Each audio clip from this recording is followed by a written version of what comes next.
a few days into the devastating Mayurbhanj forest fires that have been raging on in the northernmost district of Orissa for the past few days. Mayurbhanj is home to India's sixth largest elephant and tiger reserve, Simlipal, and Asia's second largest biosphere.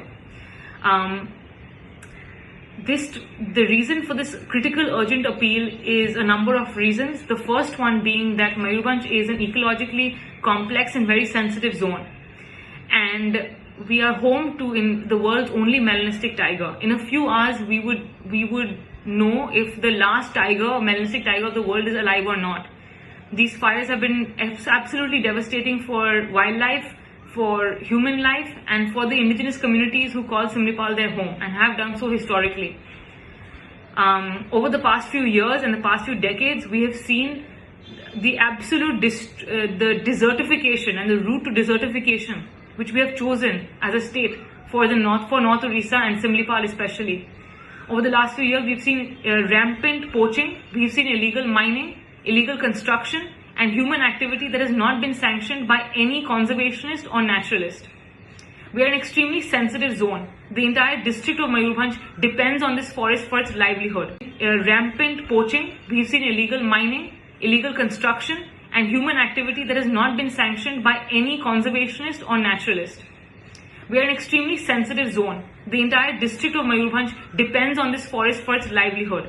Historically, the kingdom of Mayurbhanj was only set up with its home base near to Simlipal in Khiching, Haripur and Baripada because of its impenetrable fortress of natural walls and surrounding area. The people of Mayurbhanj have survived over all these years with the Bhanja dynasty because of Simlipal and the guerrilla warfare that we could have here against the Mughals, against the British, against the Marathas and neighboring rival kingdoms. Not only is Mayurbhanj important to us historically and mythologically, but Mayurbhanj is important to us for our own livelihood and sustainability. We're an agrarian economy with very few or no small to medium enterprises in Mayurbhanj. Over the last few decades, we've seen a number of spurt of CSR activities targeting Adivasi children, whether through school, health or sports programs. However, I'm very wary of what these CSR programs and their parent conglomerate groups are going to do in North Orissa. We are one of India's, if not Asia's, largest holders of iron ore, magnesium and a number of other natural resources. In the past, Mayurbhanj was protected by the Forest Rights Act. Now we've come under the zone to allow in flames. This is a request to state, to central, to the environmental ministry, to any of the Odiyas living within India or abroad to make some noise for what is going to happen, catalyzed by climate change in our state. Cyclone Foni and now the forest fires, Cyclone Amphan, the global health pandemic all over the world. This is just the beginning for what life will look like on a daily basis if Odiyas do not wake up and call action. We need to make sure our elected representatives are held accountable for what they are doing in Orissa today. Climate change needs to be on people's policy recommendations. Elected representatives need to be voted in because of what they are doing to stop climate change or to reverse the effects that we are having and expediting because of climate change. I'm inviting any media who is interested in covering what is happening in Mayurbhanj today to the Belgaria Palace, which is an 18th century boutique property run by the erstwhile royal family, where we are hoping to provide a venue for media to come and report unbiasedly, fair, independent reporting, which is what is the need of the hour.